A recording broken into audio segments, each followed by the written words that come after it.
ಇಲ್ಲಿ ಒಂದು ಮಾತನ್ನು ನಾವೆಲ್ಲ ಗಮನಿಸಬೇಕು.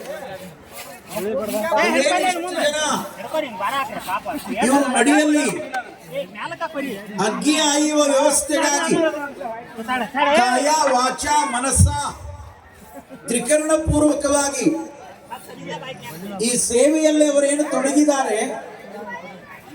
ಈ ಸೇವಕರ ಕುರಿತಾಗಿ ವಿಚಾರ ಮಾಡುವುದಾದ್ರೆ ಬಹುಶಃ ಇಂತಹ ಪರಂಪರೆ 12ನೇ ಶತಮಾನದ ಅನುಭವ ಮಂಟಪವನ್ನು ಬಿಟ್ಟರೆ ಮತ್ತೊಮ್ಮೆ ಈ ನಾಡಿನ ಇತಿಹಾಸದಲ್ಲಿ ಸಾವಿರ ವರ್ಷಗಳು ಕಳೆದ ಮೇಲೆ ನಾವು ಎಲ್ಲಿಯಾದರೂ ನೋಡಬಹುದೇನು ಅಂತ ವಿಚಾರ ಮಾಡಿದರೆ ಅಂತ ಅಪರೂಪದ ಭವ್ಯ ಪರಂಪರೆಯನ್ನ ಎಲ್ಲಾ ಲಿಂಗರ ಈ ಪರಮ ಪವಿತ್ರವಾಗಿರುವಂತ ಸುಕ್ಷೇತ್ರದಲ್ಲಿ ನಾವು ನೋಡ್ಲಿಕ್ಕೆ ಸಾಧ್ಯ.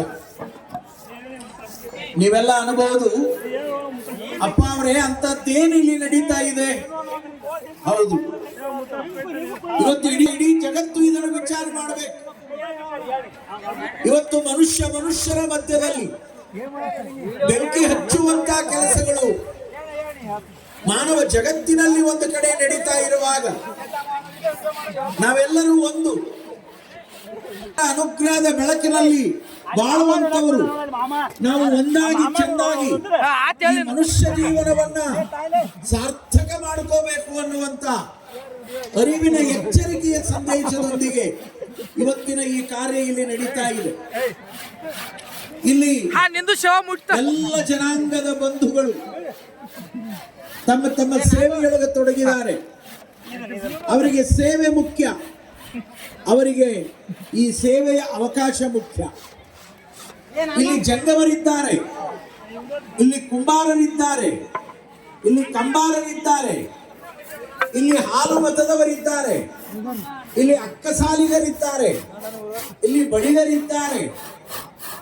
ಅಷ್ಟೇ ಅಲ್ಲ, ಇಸ್ಲಾಂ ಜನಾಂಗದ ಬಂಧುಗಳು ಕೂಡ ಈ ಅಗ್ಗಿ ಆಯುವಂತ ವ್ಯವಸ್ಥೆಯಲ್ಲಿ ಮಡಿಯಿಂದ ಸೇವೆ ಮಾಡ್ತಾರಂದ್ರೆ ಇದು ವಿಶ್ವದಲ್ಲಿ ನಡೆಯುವಂತ ಏಕೈಕವಾಗಿರುವಂತಹ ಕಾರ್ಯಕ್ರಮ.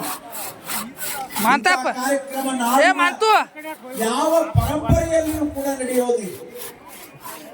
ಹಾಗಾಗಿ ಸರ್ವ ಜನಾಂಗದವರು ಕೂಡ ಇಲ್ಲಿ ಸೇರಿಕೊಂಡು ಈ ಅಪರೂಪವಾಗಿರುವಂತ ಯಜ್ಞ ಕುಂಡವನ್ನ ಪವಿತ್ರ ಭಕ್ತಿಯ ಭಾವನೆಯಿಂದ ಅವರು ನಿರ್ಮಾಣ ಮಾಡ್ತಾ ಇದ್ದಾರೆ.